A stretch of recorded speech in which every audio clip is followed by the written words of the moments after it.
अस्सलामुअलैकुम। हम आज के सबक में सीखेंगे नंबर लाइन।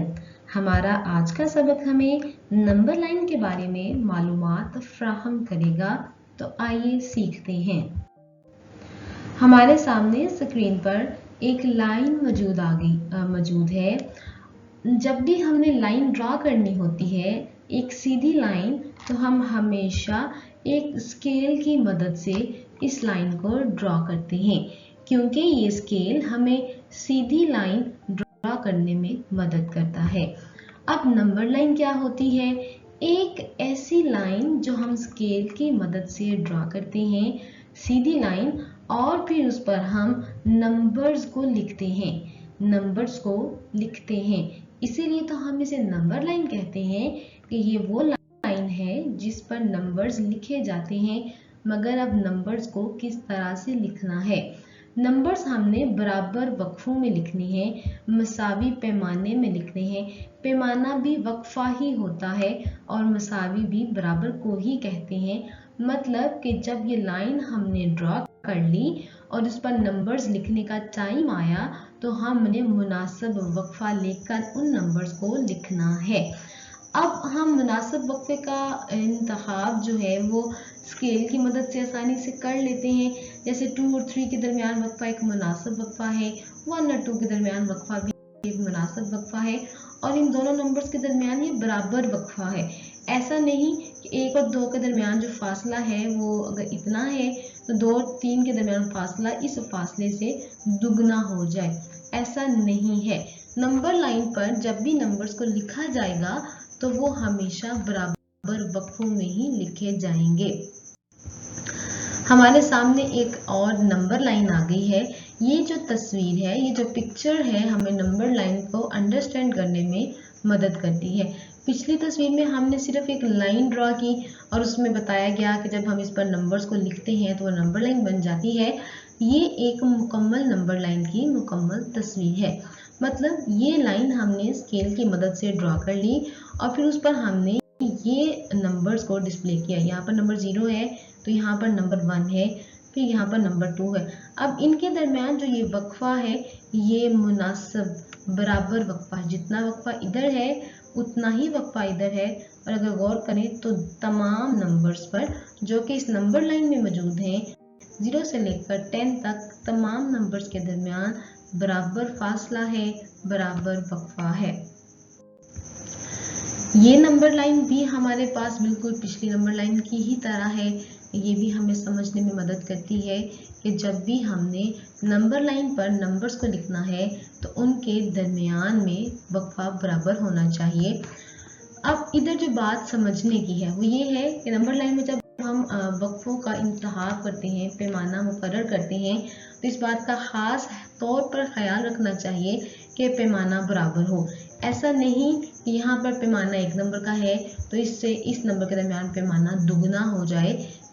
अगर हम इस तरह करेंगे तो हमारी नंबर लाइन गलत हो जाएगी।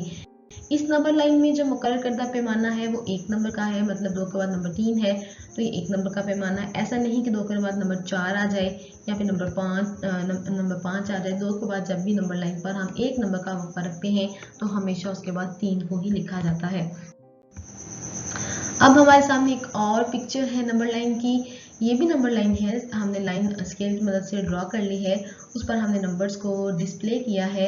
मगर ये जो नंबर्स हैं ये हमारे पास पिछले पैमाने की तरह नहीं है। यहाँ पर पैमाना बड़ा है जो कि नंबर 10 का है। 0 से 10 तक हमने नंबर्स इतनी सी जगह पर ही ज़ाहिर कर लिए हैं, जबकि हमारी जो पिछली नंबर लाइन थी वहाँ पर 0 से लेकर 10 तक नंबर्स यहाँ तक ज़ाहिर किए गए थे।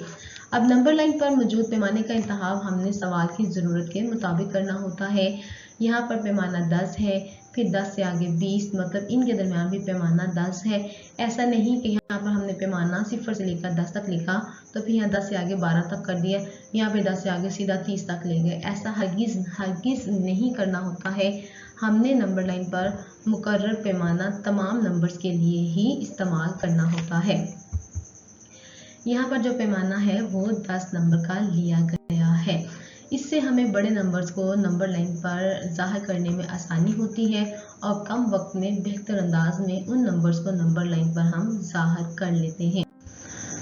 अब हम एक और एग्जांपल देखते हैं। ये जो तस्वीर है ये नंबर लाइन की है और इसमें हमने एक नंबर लाइन ड्रॉ की हुई है जिसमें हमने नंबर 15 को नंबर लाइन पर रिप्रेजेंट करना है, जाहिर करना है। नंबर 0 से लेकर नंबर 20 तक जितने भी नंबर्स होते हैं इनको हम एक नंबर के अगर पैमाने से भी नंबर लाइन पर जाहिर करते हैं तो हम आसानी के साथ इन्हें ड्रॉ कर लेते हैं।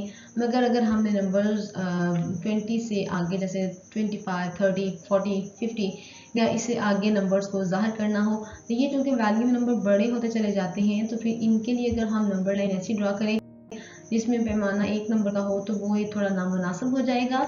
इसके लिए फिर हमें बड़े पैमाने का इंतखाब करना होगा। वो पैमाना 2 का हो सकता है, 3 का, 4 का, 5 का या फिर 10 का, वो ज़रूरत के मुताबिक हम मुकर्रर करते हैं। जैसे ये देखिए ये हमारे पास कुछ एग्जांपल्स हैं। हमें इसमें कहा गया है कि नंबर 9, 11 और 12 को नंबर लाइन पर लिखना है। ये जो हमारे पास नंबर्स हैं 0 से 20 तक नंबर्स में ही आते हैं और इन्हें हम आसानी के साथ अगर एक नंबर के वक्फे से नंबर लाइन ड्रा करें तो जाहिर कर सकते हैं बहुत आसानी के साथ, क्योंकि इसमें हमें कोई मुश्किल नहीं होगी। हमें नंबर्स का इंतखाब करना भी आसान रहेगा और आसानी के साथ हम नंबर लाइंस पर इन नंबर्स की निशानदेही करने के बाद उनको डिस्प्ले कर देंगे, रिप्रेजेंट कर देंगे। उसके बाद ये जो दूसरी एग्जांपल है इसमें हमने नंबर 6, नंबर 18, नंबर 22 और नंबर 28 को जाहिर करना है। अगर हम गौर करें तो ये नंबर्स जो हैं इन नंबर से तादाद में बड़े हैं और अब जब हमने नंबर्स को नंबर लाइन पर जाहिर करना है तो अगर हम नंबर 1 का वक्फा रखेंगे तो थोड़ा नामुनासिब इंतखाब हो जाएगा और हमें बहुत वक्त भी लग जाएगा नंबर लाइन बनाने में और फिर उसमें इन नंबर्स को दिखाने में भी। इसलिए हम पैमाना यहाँ पर थोड़ा बड़ा कर लेंगे। यहाँ पर हम पैमाना नंबर 2 का मुकर्रर करते हैं, 2, 4, 6, 8। इसका समझने का तरीका भी ये है कि हम नंबर लाइन को टेबल्स के मुताबिक ड्रा कर लेते हैं। जैसे यहाँ पर अगर हम देखें तो एक का टेबल है, एक बार एक, 2 बार 2, एक 3 बार 3, एक 4 बार 4, इस तरह से हमने ड्रॉ किया है। यहाँ पर हम 2 का टेबल पढ़ते हैं, 2 एक बार 2, 2 बार 4, 2 3 बार 6, मतलब 2 1 2, 2 2 4, 2 3 6, 2 4 8, 2 5 10 एंड सो ऑन, जब तक कि हमारा आखिरी नंबर नहीं आ जाता है। हमने इतनी लंबी नंबर लाइन बनानी होती है और वहां तक अपने नंबर्स को जाहिर करना होता है। हमारे सामने एक और तस्वीर है जिसमें नंबर लाइन मौजूद है, मगर इसमें हमने करना क्या है, इसमें हमने नंबर्स को नंबर लाइन पर जाहिर करने की बजाय यहाँ पर एक नंबर लाइन ऑलरेडी मौजूद है, नंबर्स उस पर लिखे हुए हैं और मुख्तलिफ नंबर्स पर मुख्तलिफ अशिया मौजूद है, मुख्तलिफ ऑब्जेक्ट्स हैं। हमने इस नंबर लाइन में इन ऑब्जेक्ट्स की वैल्यूज बताना है कि ये ऑब्जेक्ट्स किस नंबर पर किस जगह पर मौजूद हैं। तो ये जो हमारी पेंसिल है ये नंबर 10 पर है तो इसकी वैल्यू 10 है। ये डकलिंग है, इसकी जो वैल्यू है वो 30 है क्योंकि नंबर 30 पर डिस्प्ले हो रही है। और ये कार है नंबर 60 पर है तो इसकी वैल्यू नंबर 60 हो जाएगी। मतलब कि जब हमें नंबर लाइन दी जाए उसमें मुख्तलिफ ऑब्जेक्ट्स हों और हमने बताना हो कि उनकी क्या वैल्यू है तो हम इधर भी नंबर लाइन पर मौजूद स्केल पॉइंट्स को देखते हैं। हम देखते हैं कि मुख्तलिफ दर्जे जो नंबर लाइन पर मौजूद हैं उनकी कीमत क्या आ रही है और उसी के मुताबिक उन जगहों के मुताबिक जिस पोजीशन पर ये ऑब्जेक्ट्स मौजूद होंगे हम उनकी वैल्यूज़ को आसानी के साथ बता सकते हैं। अब मज़ीद अच्छे तरीके से समझने के लिए कुछ और एग्जांपल्स हैं हमारे पास। मतलब जब सवाल इस तरह से आए कि right the values of objects on the given number line, जैसे पीछे बताया गया, तो हमने ये ऑब्जेक्ट्स को गौर से देखना है और नंबर लाइन पर मौजूद मुख्तलिफ जगहों पर इनकी कीमतों का तयन करना है, उनको बताना है। अब देखिए ये नंबर लाइन है, इस पर जो लिया गया पैमाना है वो नंबर 5 का है। मतलब अगर हम 5 का टेबल पढ़ते चले जाएं तो इस नंबर लाइन पर जो मिसिंग पॉइंट्स हैं उनको आसानी के साथ हम मुकम्मल कर लेते हैं। 5 1 5, 5 एक बार 5, 5 2 10, 5 2 बार 10, मतलब यहाँ पर जो मिसिंग पॉइंट है वो 10 है। 5 3 बार 15, 5 4 बार 20, यहाँ पर मिसिंग पॉइंट जो है वो 20 है। अब बाकी जो पॉइंट्स हैं अगर हम उनको ना भी मुकम्मल करें, क्योंकि हमारे पास जो ऑब्जेक्ट्स हैं जिन मिसिंग पॉइंट्स पर थे वो हमने मुकम्मल कर लिए हैं, तो हम आसानी के साथ सवाल का जवाब दे सकते हैं। मतलब ये जो हमारा बैग है इसकी वैल्यू 10 है, ये नंबर 10 पर मौजूद है। और ये जो एप्पल है इसकी जो वैल्यू है वो 20 है और ये नंबर 20 पर मौजूद है। इसी तरह से ये जो क्वेश्चन है इसमें भी हमारे पास 3 ऑब्जेक्ट्स हैं और एक नंबर लाइन है जिस पर कुछ पॉइंट्स तो बताए गए हैं, कुछ पॉइंट्स मिसिंग हैं। जब हमें नंबर लाइन पर कुछ पॉइंट्स बता दिए जाएं, कुछ पॉइंट्स मिसिंग भी हों तो हम गौर के साथ समझते हुए उन पॉइंट्स को मुकम्मल कर लेते हैं। जैसे यहाँ पर नंबर 10 है, यहाँ पर पॉइंट मिसिंग है, यहाँ पर भी मिसिंग है, यहाँ पर नंबर है 40, मतलब ये पॉइंट 1 है, ये 2 है, ये 3 है और ये 4 है और 10 4s are 40, मतलब कि ये जो नंबर लाइन है इसे हम 10 के टेबल से मुकम्मल कर सकते हैं। 10 2s are 20, 10 2 बार 20, 10 3 बार 30, 10 4 बार 40, 10 5 बार 50, 10 6 बार 60 और 10 7 बार 70। मतलब ये वाला ऑब्जेक्ट हमारे पास नंबर 70 पर मौजूद है, ये वाला ऑब्जेक्ट हमारे पास नंबर 50 पर मौजूद है और ये वाला ऑब्जेक्ट हमारे पास नंबर 30 पर मौजूद है। इसके बाद ये नंबर हमारे पास जो है वो एग्जाम्पल 3 है, जिसमें एक और नंबर लाइन है जिस पर मोटिव ऑब्जेक्ट्स मौजूद हैं और यहाँ पर जो स्केल है उपवल दोनों नंबर लाइन से मुख्तलिफ है। यहाँ पर हमने 2 का टेबल पढ़ते हुए इस नंबर लाइन पर मौजूद तमाम मिसिंग पॉइंट्स को पहले मुकम्मल कर लेना है, उनकी वैल्यूज को लिख लेना है और फिर जिस पॉइंट पर जो ऑब्जेक्ट होगा उसकी वैल्यू उतनी ही लिख देनी है। जैसे ये 2 1 बार 2, 2 2 बार 4, 2 3 बार 6, इस ऑब्जेक्ट की वैल्यू 6 आ जाएगी। ये 2 4 बार 8, 2 5 बार 10, इसकी वैल्यू जो है वो हमारे पास 10 आ जाएगी। 2 6 बार 12, 2 7 बार 14, इसकी जो वैल्यू है वो 14 आ जाएगी। 2 8 बार 16 और 2 9 बार 18, इसकी वैल्यू हमारे पास 18 आ जाएगी। जी, तो जो हमारे पास ये एग्जाम्पल है, इस क्वेश्चन में हमें कहा जा रहा है place the correct number card on the number line. हमें नंबर लाइन दी गई हैं और कुछ हमें नंबर्स बताए गए हैं। हमें कहा गया है कि इन नंबर्स को हमने इन नंबर लाइंस पर ढूंढना है या फिर इन नंबर लाइंस पर लिखना है। इन नंबर्स को हम अपनी मर्जी से तो नहीं लिख सकते, मतलब किसी भी पॉइंट पर हम नंबर 6 को लिख दें, जैसे इधर 6 लिखते हैं इधर 9, ऐसा करने से क्वेश्चन गलत हो जाएगा। इसके करने का भी तरीका ये है कि पहले हम नंबर लाइन पर मौजूद मिसिंग पॉइंट्स को मुकम्मल करेंगे ताकि हमें पता चल सके कि कौन से स्केल पॉइंट पर कौन सा नंबर हमें रिप्रेजेंट करना है, कौन सा प्लेस कार्ड हमने किधर रखना है। जी, ये हमारे पास नंबर 3 है, ये 12 है, मतलब अगर हम 3 का टेबल पढ़ें तो क्या उनमें ये वाले मल्टीपल्स आते हैं? ऑब्वियसली आते हैं।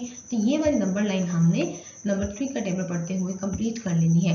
3 2 बार 6, 3 3 बार 9, 3 4 बार 12, 3 5 बार 15, 3 6 बार 18, 3 7 बार 21। जब हम इस नंबर लाइन को मुकम्मल कर लेंगे तो फिर हम आसानी के साथ इन प्लेस कार्ड्स को इस नंबर लाइन पर रिप्रेजेंट कर लेते हैं। अब ये जो हमारे पास दूसरी एग्जांपल है, इसमें हमने नंबर 200, नंबर 500, नंबर 700 को राइट करना है। अब जब हमारे पास नंबर इतने बड़े होंगे तो मतलब नंबर लाइन भी इतनी ही बड़ी होगी, तो हम इसमें स्केल उतना बड़ा कर लेते हैं ताकि हमें आसानी के साथ इन नंबर्स को नंबर लाइन पर बताना मुमकिन हो सके। यहाँ पर जो नंबर लाइन है इसमें 0 से 100 तक इस पॉइंट पर 100 का स्केल लिया गया है। इसके बाद यहाँ पर पॉइंट मिसिंग है, यहाँ पर स्केल है 300। मतलब इस अगर हम 100 का टेबल पढ़ें तो यहाँ पर हम इन मिसिंग पॉइंट्स को पूरा कर लेते हैं। 100 एक बार 100, 102 बार 200, 103 बार 300, 104 बार 400, 105 बार 500, 106 बार 600, 107 बार 700। इस तरह जब हम नंबर लाइन को मुकम्मल कर लेंगे तो हम इन नंबर्स के मुताबिक प्लेस कार्ड्स यहाँ पर आसानी के साथ लिख सकेंगे। अब हमारे सामने कुछ प्रैक्टिस क्वेश्चंस आ रहे हैं। हमने इन क्वेश्चंस के मुताबिक नंबर लाइंस को ड्रॉ करना है और इन क्वेश्चंस के मुताबिक हमने नंबर लाइंस को ड्रॉ करते हुए मुनासिब पैमाने का इंतखाब करते हुए इन क्वेश्चंस को सॉल्व करना है।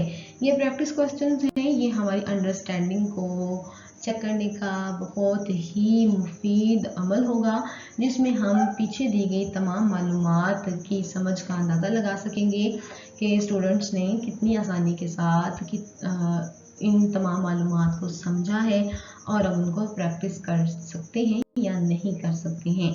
So students, let's practice these questions.